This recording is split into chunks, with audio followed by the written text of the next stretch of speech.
कथेचं नाव आहे डेंजरस इश्क भाग 32. आरवीचा स्वॅग आणि जुनूनची गोड तक्रार. ब्लॅक मून व्हिलामध्ये सकाळचे 8 वाजले होते.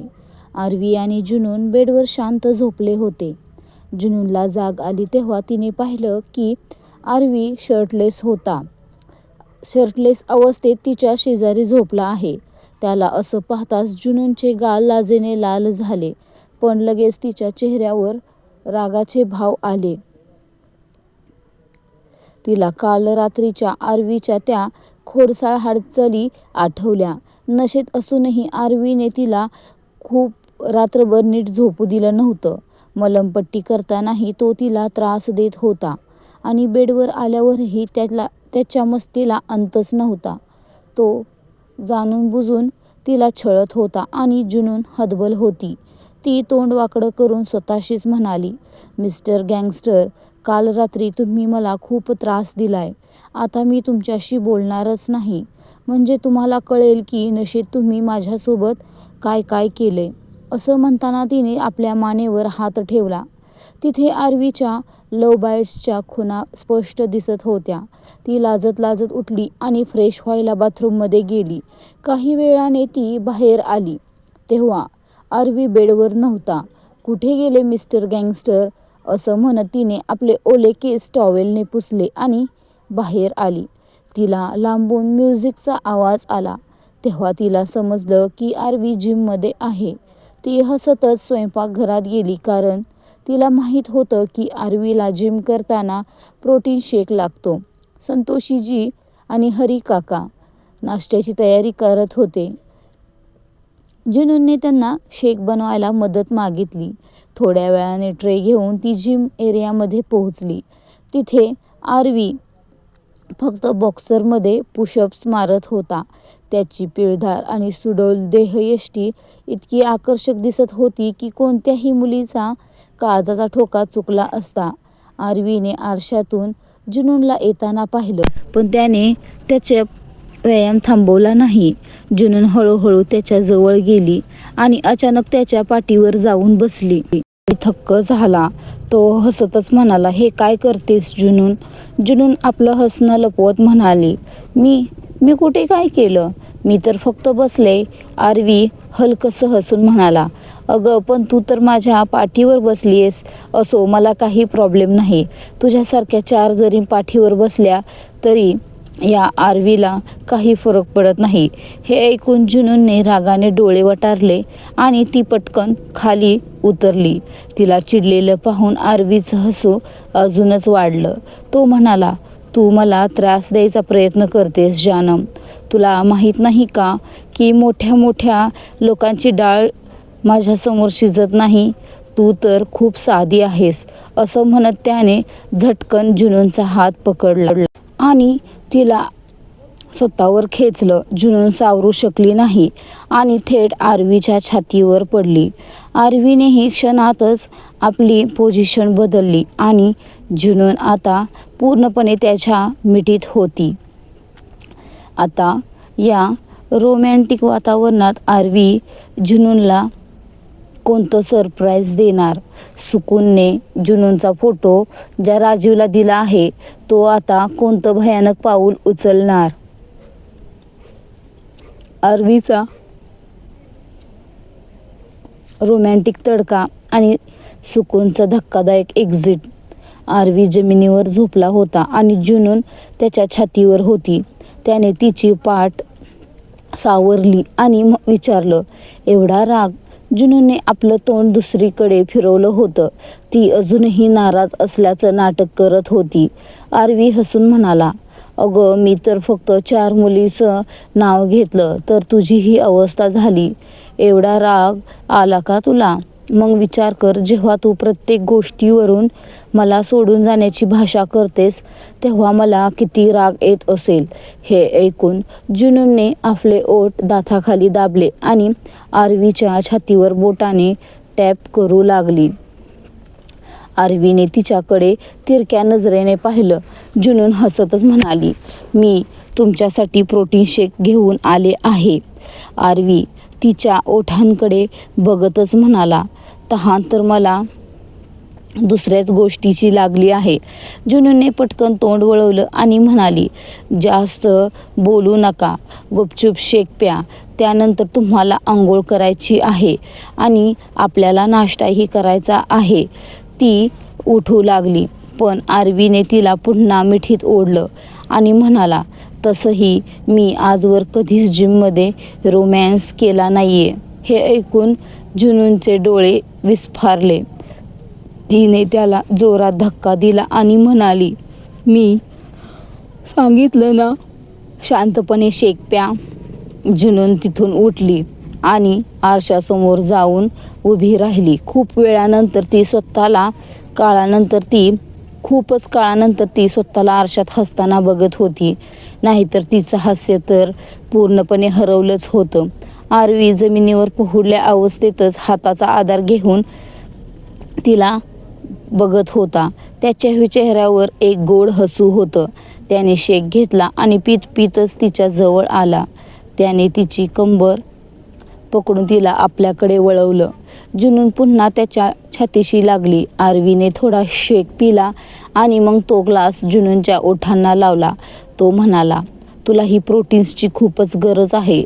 असं तर मी तुला ते प्रोटीन्स दुसऱ्या मार्गानेही देऊ शकतो, पण सध्या हे चालेल. आरवीचं हे डबल मिनिंग बोलणं ऐकून जुनूनचा चेहरा लाजेने पूर्ण लाल झाला. तिने पटकन आपली नजर दुसरीकडे वळवली. दोघेही वर आपल्या खोलीत आले.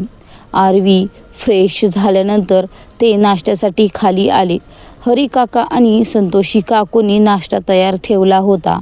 ते दोघे टेबलावर बसणार इतक्यातच सुकून पायऱ्यांवरून खाली आली. तिच्या हातात तिची बॅग होती. जुनून मात्र आश्चर्याने तिच्याकडे बघत तिच्या जवळ गेली. आरवीला तिला थांबवायचं होतं, पण काहीतरी विचार करून तो गप्प राहिला.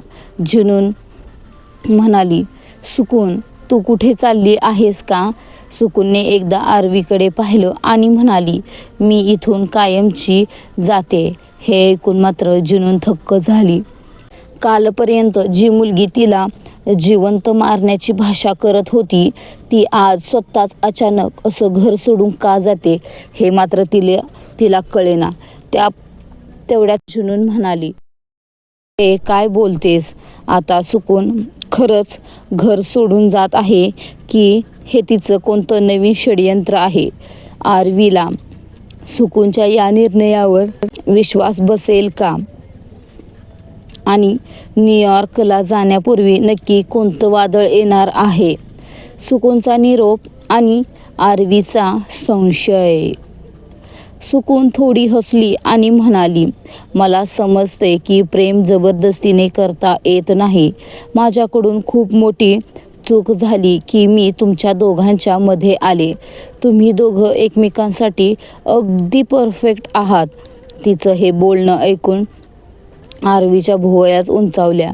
कडू कारलं जर साखरेच्या पाकात घोळल्यासारखं गोड बोलू लागलं तर नक्कीच काहीतरी काळं बेरं आहे हे त्याच्या गँगस्टर डोक्याने लगेच ताडलं होतं. जुनून मात्र हळवी होती. बिचारी ती हसून म्हणाली, तुला तुझ्या चुकीची जाणीव झाली आहे, हेच माझ्यासाठी खूप मोठं आहे. सुकून, तू खूप लहान आहेस आणि लहानांकडून चुका होतातच. सुकून लगेच म्हणाली, हो मी लहान आहे म्हणून तुम्ही मला माफ कराल, पण मी गुन्हा केलाय.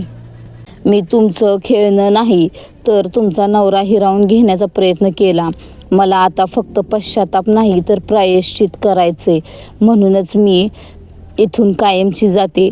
मला माझी चूक सुधारायची आहे. जर मी इथे राहिले तर तुम्ही मला पुन्हा प्रेम द्याल, पण मला स्वतःला शिक्षा द्यायची आहे.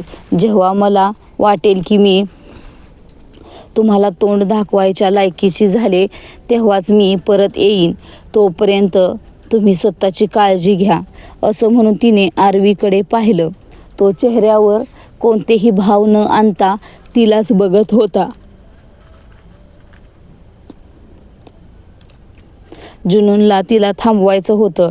ती काही बोलणार इतक्यातच सुकून म्हणाली, मी जाते आरवी.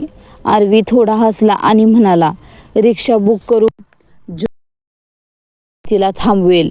ती त्याच्याजवळ आली आणि म्हणाली, तुम्ही तिला असं कसं जाऊ देऊ शकता? आरवी मात्र हसून म्हणाला, मी तिला असं कसं जाऊ देईन? काळजी नको करू जानम. तो उठून उभा राहिला.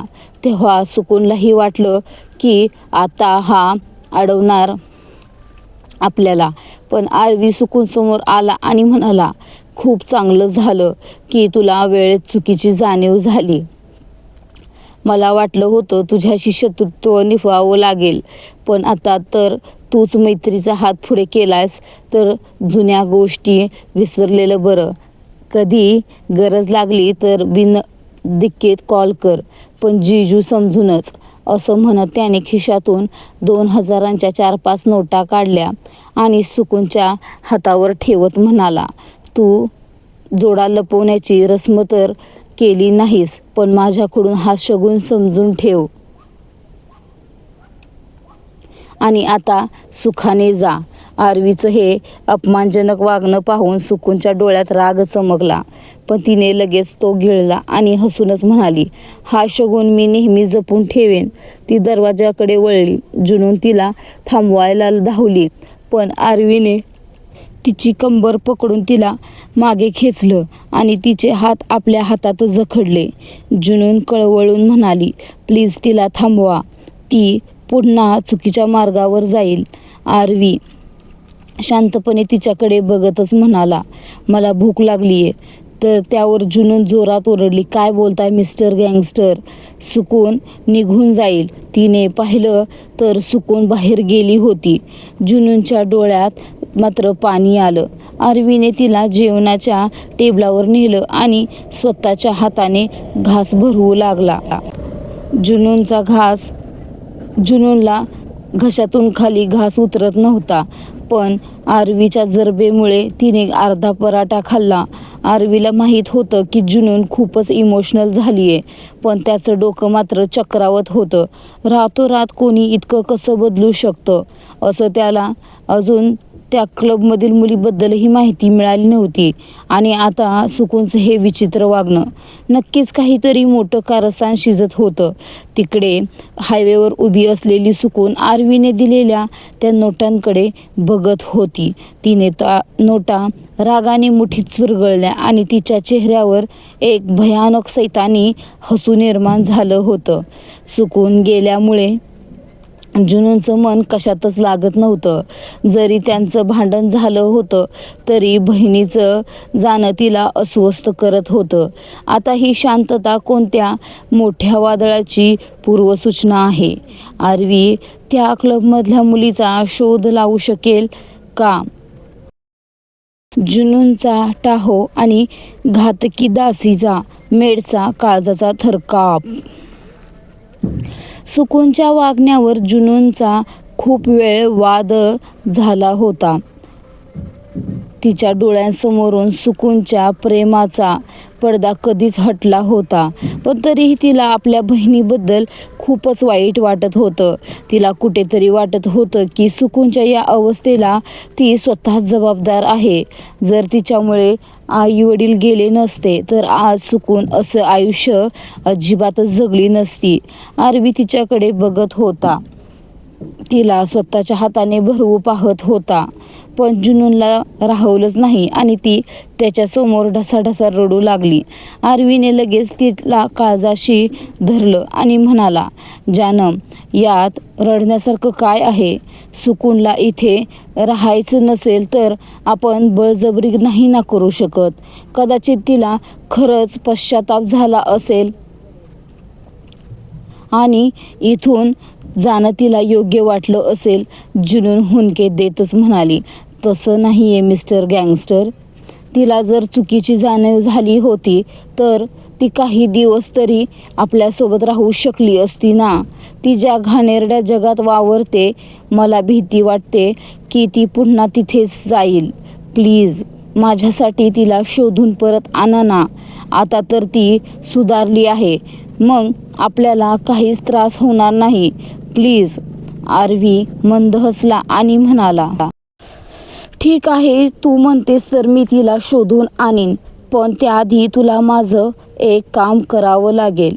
तुला हा नाश्ता संपूर्ण संपवावा लागेल आणि काही तास शांत झोपावं लागेल. काल रात्री मी तुला नीट झोपू दिलं नाहीये, त्यामुळे तुझ्या तब्येतीवर परिणाम नको व्हायला. तू डोळे उघडशील तेव्हा सुकून तुझ्यासमोर नक्कीच असेल, हे माझं वचन आहे. आरवीचं हे आश्वासन ऐकून जुनूनच्या जीवात जीव आला. तिने प्रेमाने एक घास आरवीच्या ओठांकडे नेला. आरवी म्हणाला, मी तुला नाश्ता संपवायला सांगितलाय जानम. जुनून लाजतच म्हणाली, तुमच्याशिवाय मी कशी खाणार? तुम्ही खाल्लात तरच मी खाईन. आरवीने डोळे मिचकावत विचारलं, का? मी खाल्लं तर तुझं पोट भरेल का? जुनूनने थोडा नखरा करत उत्तर दिलं, पोट तर भरेल मिस्टर गँगस्टर, पण मन भरणार नाही. आता खा ना प्लीज. तिची ती गोड बदली पाहून आरवीने घास खाल्ला आणि तिलाही भरवू लागला. नाश्ता झाल्यावर आरवी तिला वर खोलीत घेऊन गेला. तिला बेडवर झोपवलं आणि तो बाहेर पडला. आरवी बाहेर पडताच तिथे डबा धरून असलेल्या एका दासीच्या चेहऱ्यावर सैतानी हास्य आलं. तिला राजीवने विकत घेतलं होतं. ती अनेक वर्षांपासून विलामध्ये काम करत होती, पण पैशांच्या हव्यासापोटी तिने इमान विकलं होतं. ती स्वतःशीच पुटपुटली, आता लवकरच या जुनूनचा काटा काढावा लागेल, म्हणजे उरलेले पैसेही मिळतील. दुपारी जेव्हा सगळे नोकर आरामासाठी जातील तेव्हाच मी माझं हे काम फत्ते करेन. असं म्हणून ती कामाचा बहाणा करून तिथून बाजूला झाली. दुसरीकडे आरवी आपल्या स्टडी रूममध्ये आला. त्याने लॅपटॉप सुरू केला आणि काहीतरी तपासू लागला. जसजशी माहिती समोर येत होती तसतसे त्याचे हावभाव बदलत होते. त्याने अव्वलला कॉल केला आणि काही गोष्टींवर चर्चा केली. अव्वलने दिलेली माहिती ऐकून आरवीच्या चेहऱ्यावर मात्र एक शातीर हास्य आलं होतं. तो म्हणाला, मीच विचार करत होतो की हा बिनमोसमाचा पाऊस कसा काय पडला, तर ढग इथे आपली खेळी बदलत होते. त्याने कॉल कट केला आणि तडक पार्किंगमध्ये जाऊन गाडी काढून विलाच्या बाहेर पडला. त्या फितूर दासीने आरवीला बाहेर जातानाच पाहिलं आणि ती मनोमनच सुखावली. चला, गँगस्टर तर गेला, आता शांतपणे माझं काम करू शकते मी. आता कोणीही माझ्या कामात अडथळा आणणार नाही. असं म्हणतच ती सावलीसारखी सरकत थेट जुनूनच्या खोलीत शिरली. तिने जसा खोलीचा दरवाजा उघडला, आता ती दासी नक्की जुनूनचा जीव घेणार की आरवीची ती शातीर चाल या संकटाला थोपवणार? आरवीला लॅपटॉपवर नेमकं काय दिसलं आणि राजीवचा पुढचा वार नक्की काय असेल पाहण्यासाठी आपल्या चॅनलला सबस्क्राईब करा, बेल आयकॉन प्रेस करा आणि कमेंट करायला विसरू नका. भेटू लवकरच एका नवीन भागासह लवकरच. तोपर्यंत धन्यवाद. बाय.